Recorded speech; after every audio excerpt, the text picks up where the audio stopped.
సువర్ణ కంకణం. పూర్వం వారణాసిలో రైదాసు అనే చర్మకారుడు ఉండేవాడు. అతడు పరమభక్తుడు. ప్రతిరోజు ఉదయాన్నే నిద్రలేచి శుచిగా స్నానం చేసి ఒక చెట్టు క్రింద కూర్చొని చెప్పులు కుట్టి వచ్చే ఆదాయంతో జీవించేవాడు. ఓ రోజున మహాశివరాత్రి నాడు రైదాసు స్నానం చేసి శివనామస్మరణం చేసి తన పరికరాలతో చెట్టు కింద కూర్చొని చెప్పులు కుట్టసాగాడు. ఇంతలో ఒక బ్రాహ్మణుడు గంగా స్నానానికి పోతూ మధ్యలో చెప్పు తెగడంతో రైదాసు వద్దకు వచ్చి చెప్పు కుట్టమన్నాడు. రైదాసు చెప్పు కుడుతుండగా బ్రాహ్మణుడు అతనితో, ఏవోయ్, ఈరోజు శివరాత్రి కదా, గంగా స్నానం చేయవా అని అడిగాడు. మహాత్మా, నేను గంగా స్నానమునకు పోవుచునచో నా భార్య బిడ్డలు ఆకలితో అలమటిస్తారు, అందుకే నేను వెళ్ళలేదు అన్నాడు రైదాసు. బ్రాహ్మణుడు తన మనసులో ఎంత మూర్ఖుడు వీడు అనుకున్నాడు. చెప్పు కుట్టడం పూర్తయింది. బ్రాహ్మణుడు డబ్బులు ఎంత ఇవ్వను అని అడిగాడు. దానికి రైదాసు, మహాత్మా, మీరు నాకు ఏమి ఇవ్వవలసిన అవసరం లేదు, నేను 2 వక్కలు ఇస్తాను, దయచేసి వాటిని మీరు నా కానుగ్గా గంగామాతకు ఇవ్వండి, అంతే చాలు అన్నాడు. బ్రాహ్మణుడు సరే అని రైదాసు ఇచ్చిన వక్కలు తీసుకొని వెళ్ళిపోయాడు.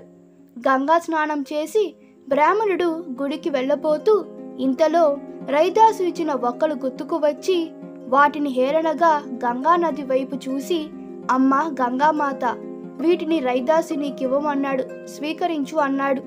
అప్పుడు ఒక అద్భుతం జరిగింది. గంగానది నుండి ఒక దివ్య హస్తం పైకి లేచి బ్రాహ్మడి చేతిలో వక్కలు తీసుకుంది. ఆశ్చర్యంతో బ్రాహ్మడు చూస్తుండగానే ఇంకో చెయ్యి లేచింది.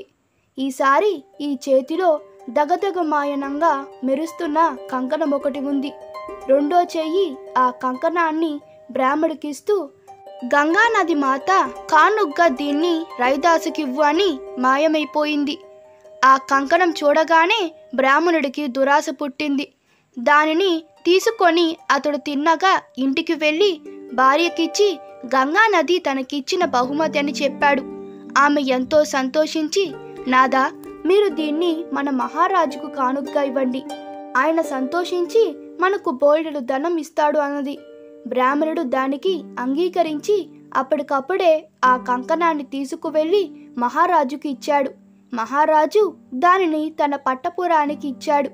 ఆమె ఆ కంకణాన్ని చూచి, నాదా, ఈ కంకణం చాలా బాగుంది, దీని జత కంకణాన్ని కూడా తెప్పించండి అంది.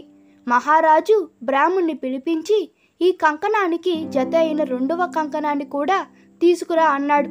బ్రాహ్మణుడు, మహారాజా, మా ఇంటిలో ఒక కంకణమే ఉంది, 2వది లేదు, నా మనవి చిత్తగించండి అన్నాడు. మహారాజు ఆవేశుడై, నా ఆజ్ఞనే ధిక్కరిస్తావా? ఆ 2వ కంకణం తేకపోతే నీకు శిరాఛేదం తప్పదు అన్నాడు. బ్రాహ్మణుడు విచారంగా ఇంటికి వచ్చి భార్యతో జరిగిందంతా చెప్పి ఆ కంకణం రైదాసుకివ్వమని తనకి గంగామాత ఇచ్చిందని కూడా చెప్పాడు. అంతా విని ఆమె, నాదా, మీరు ఆ రైదాసు వద్దకే వెళ్ళి అతన్నే శరణు కోరండి అన్నది. బ్రాహ్మణుడికి కూడా అలానే అనిపించింది. వెంటనే అతడు రైదాసు వద్దకు బయలుదేరాడు.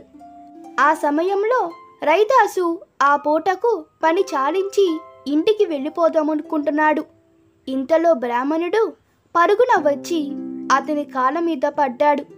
రైదాసు కంగారు పడి అతను లేవదీసి, అయ్యా, మీ వంటి వారు ఇలా చేయడం తగునా అన్నాడు.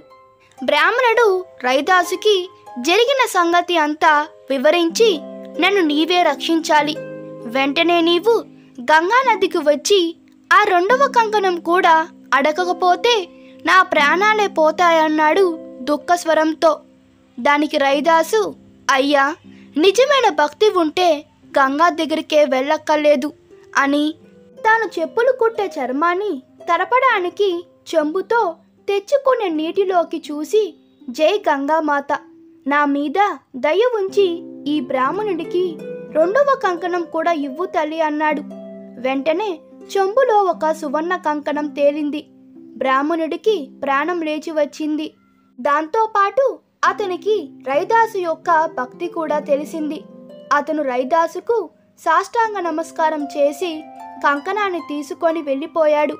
దాని మహారాజుకి ఇచ్చి ఆయన ఇచ్చిన ధనంతో రైదాసు స్మరించుకుంటూ అతనిలా నిజమైన భక్తిని అలవాటు చేసుకొని గర్వం లేకుండా జీవించాడు. ఈ కథ మీకు నచ్చినట్లయితే మీ అభిప్రాయాలు కామెంట్లో తెలపండి. Please like, share and subscribe to my channel. Thank you.